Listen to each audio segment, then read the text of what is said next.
dan Alberto Fujimori tidak akan terjadi pada saudara. Alberto Fujimori orang hebat, orang cerdas, kuliahnya, prosesnya, politiknya orang kuat, tetapi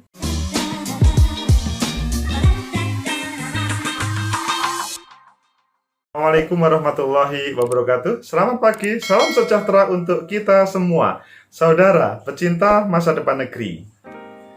Menjadi pemimpin adalah hal yang membanggakan bagi diri, keluarga, dan seluruh warga negaranya. Ketika dia menjadi pemimpin, baik presiden, gubernur, bupati, ataupun wali kota, amanah.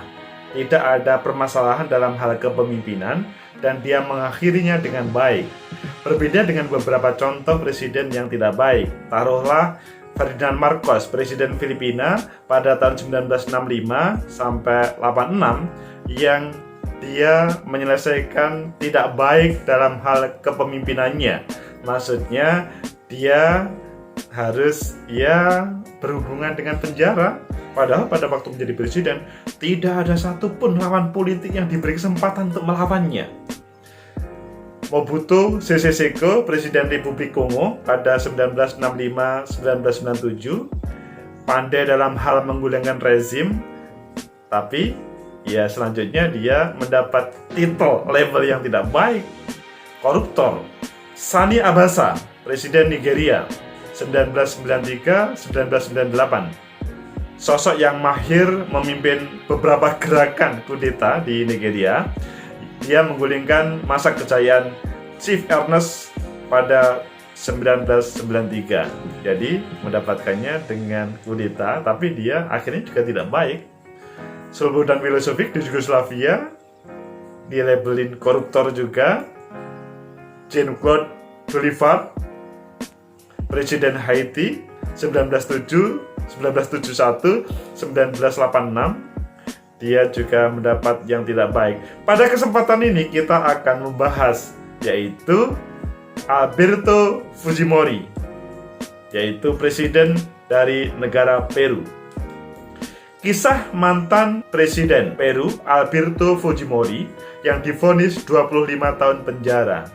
Ini adalah sebuah artikel yang ada di tempo.co Jakarta. Nama mantan presiden Peru, Alberto Fujimori, kembali menuai sorotan saat putrinya Keiko Fujimori, 45 tahun, secara terang-terangan mengutarakan rencana memberikan pengampunan pada ayahnya jika dia terpilih menjadi presiden Peru pada pemilu 11 April 2021. Pada saat ini Peru akan melaksanakan pesta demokrasi pemilihan presiden. Sang ayah 25 tahun penjara. Sang anak Keiko Fujimori tampil menjadi calon presiden. Tujuannya yang utama adalah bagaimana sang ayah bisa dibebaskan dari 25 tahun penjara tadi. Sekarang sudah sekian tahun belum selesai semuanya. Akan tapi Keiko berkomitmen, meskipun jika dia kalah dalam pemilu, dia akan tetap berjuang bagaimana hadir pengampunan sang ayah. Alberto adalah mantan presiden Peru yang penuh kontroversi. Dia sekarang sedang menjalani hukuman 25 tahun atas tuduhan pelanggaran hak asasi manusia. Biasanya kalau berbicara pemimpin, kalau tidak korupsi, terkait dengan hak asasi manusia, yang mengancam yang bersangkutan. Mungkin juga pidana-pidana lainnya, tetapi yang paling banyak adalah korupsi dan hak asasi manusia. Ini menjadi catatan bagi seluruh pemimpin, tidak hanya di negeri ini, seluruh negara, seluruh daerah. Alberto menjabat sebagai presiden Peru pada 1990 sampai 2000, hanya 10 tahun. Seperti namanya, kedua orang tuanya adalah seorang Jepang asli, yakni pasangan Inomoto Fujimori dan Naoshiro Fujimori. Suami istri ini berimigrasi ke Jepang, dari Jepang maksudnya ke Peru, 4 tahun sebelum Alberto lahir. Jadi sebelum sang presiden lahir, Alberto Fujimori, kedua orang tuanya sudah imigrasi ke Peru, sehingga ya dia dilahirkan di Peru. Hanya bukan seakan-akan, ya wajahnya masih seperti orang Jepang, tetapi bisa menjadi presiden. Alberto menempuh pendidikan di teknik pertanian di Universidad Nacional Agraria La Monila, yaitu lulus tahun 1961. Dia diketahui pula pernah bekerja sebagai dosen bidang matematika selama beberapa waktu. Alberto jadi sebelum menjadi presiden adalah seorang dosen. Kalau seperti menjadi seorang dosen sepertinya tidak akan korupsi ya, tapi faktanya ini ada, dan banyak para dosen-dosen yang korupsi, tapi lebih banyak lagi dosen-dosen yang baik. Guru-guru pun juga begitu, ada guru yang korupsi tapi lebih banyak guru-guru yang baik. Pada 1964, Alberto pindah ke Perancis untuk kuliah di jurusan fisika di Universitas Strasbourg, sebuah kampus favorit di Perancis. Tak cukup di situ, Alberto mendapatkan beasiswa dari Ford untuk melanjutkan kuliah di Amerika Serikat di Universitas Wisconsin Milwaukee, jurusan matematika 1969. Jadi memang pada tahun 1969 jurusan matematika, sekarang aja matematika favorit, apalagi pada waktu itu. Tidak setiap orang mampu untuk yang menekuninya. Ya memang Alberto Fujimori terlihat dari proses kuliahnya orang yang sangat hebat prosesnya. Selesai kuliah di negeri Abang di Paman Sam, Alberto pulang ke Peru dan menjadi dekan di Universidad Nacional Agraria. Bukan hanya itu, Alberto mulai tampil di televisi dengan menjadi pembawa acara TV berjudul Concertando. Tidak cukup sibuk di kampus, di publik, dia menjadi orang yang setiap hari atau setiap event acara Concertando dia adalah pembawa acaranya. Karir politik Alberto dimulai saat dia mendirikan partai Cambio pada tahun 90 dan mencalonkan diri menjadi presiden, dan dia bisa menjadi pemenang mengalahkan Mario Vargas Llosa, seorang penulis terkenal ketika itu. Jadi pertarungannya, kontestasinya seru pada waktu itu. Ya sama-sama orang hebat, orang kampus sama orang yang ada hubungannya dengan dunia ilmiah, tulisan-tulisan. Jadi memang ya tidak sembarangan sebetulnya pada waktu kontestasi pada tahun 90. Alberto menerapkan reformasi neoliberal secara besar-besaran atau yang dikenal dengan nama Fuji Shock. Melalui Fuji Shock dia membuat program reformasi seperti kebebasan pasar, menghapus subsidi, dan privatisasi BUMN, atau yang pada dasarnya mengurangi peran negara di hampir segala bentuk perekonomian. Ya, ada sisi positifnya, ada sisi negatifnya. Pasti yang namanya kebijakan pemimpin itu ada yang pro dan kontra. Seperti yang saya sampaikan tadi, dampaknya UMR itu menjadi 4 kali lipat. Tarif disederhanakan dan pemerintah Peru bisa membentuk dana bantuan bagi rakyat miskin sampai 400 juta US dollar. Bagus kan programnya? Ya kalau tidak bagus maka tidak kontroversi. Maksudnya kalau melihat pada perjalanan sebagai presiden, Alberto Fujimori hebat. Pada tahun 2000, Alberto memenangkan lagi pemilu Peru, namun 6 pekan setelah muncul gelombang protes dan tuduhan mencurangi suara, dia pun dipaksa untuk mengundurkan diri. Jadi pada tahun 2000 dia menang lagi sebetulnya, tapi ada tudingan yang dia dikatakan sebagai memainkan suara, dan akhirnya dia harus turun. Perjalanan karir politik Alberto tidak happy ending. Setelah mundur dari kursi presiden, dia dituduh terlibat dalam skandal penggelapan uang pemerintah untuk menyuap politikus dan tokoh publik untuk mendukung kampanye dalam pemilu 2000. Dia pergi ke Jepang pada tahun 2000 dan tinggal pengasingan selama 5 tahun. Jadi ya itulah politik.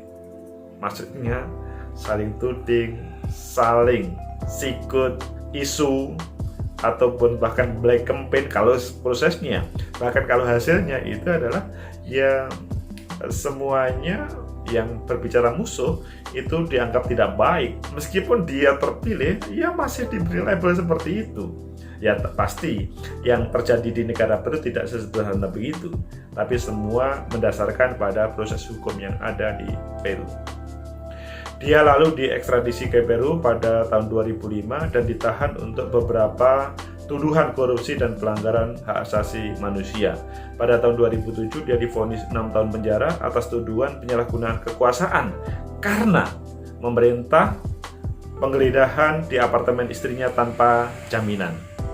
Dia juga dinyatakan bersalah atas penculikan wartawan oposisi Peru, Gustavo Gorriti, dan pengusaha Samuel Dyer. Pengadilan menjatuhkan hukuman 25 tahun penjara. Alberto yang sekarang umur 82 tahun masih menjalani masa tahanannya.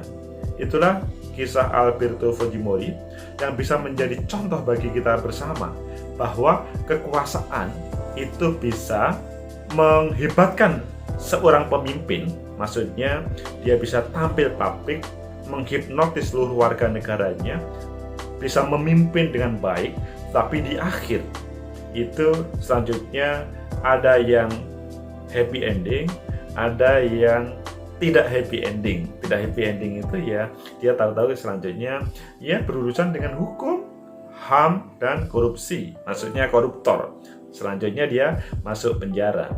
Saudara pecinta masa depan negeri, cerita dari Peru, Alberto Fujimori, tentunya kita juga masih ingat terkait yang terjadi di Indonesia. Tapi saya tidak cerita terjadi yang di Indonesia, misalkan pada pemerintahan-pemerintahan dahulu. Yang selanjutnya, ya ada berbagai spekulasi terkait dengan kasus hukum pada waktu dahulu. Tapi itu biarkanlah saudara bercerita sendiri, saya tidak mau bercerita. Tapi yang pasti Alberto Fujimori adalah orang hebat di dalam proses pendidikannya, di dalam proses politiknya, dalam hal memimpin negeri itu juga orang hebat. 6 orang yang saya ceritakan tadi juga orang-orang yang hebat di dalam hal kepemimpinan, tetapi pada akhirnya dia tidak happy ending. Maksudnya harus berhubungan dengan berbagai urusan hukum dan HAM.